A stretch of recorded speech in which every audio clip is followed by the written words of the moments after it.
ఈరోజు నేను చేసిన వీడియో చాలా తప్పుగా మాట్లాడాను.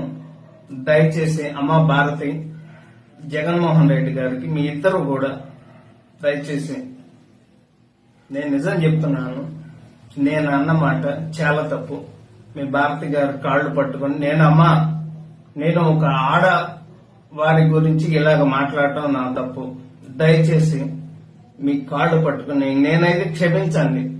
నేనైతే క్షణికావేశంలో ఈ మాట అనాల్సి వచ్చింది. క్షమించి దయచేసి నేనైతే ఈ రోజు మాట్లాడిన మాటలకి ఒక ఆడవారిని ఇలాగ మాట్లాడిన తర్వాత నేనైతే మాత్రం దయచేసి క్షమించండి ప్లీజ్. నేనైతే ఇంకనైతే వీడియోలు చేయదలుచుకోలేదు. నేను చేసిన పొరపాటు జీవితంలో ఇంకా నేనైతే చేయదలుచుకోలేదు. అమ్మ క్షమించు భారతి గారు, దయచేసి.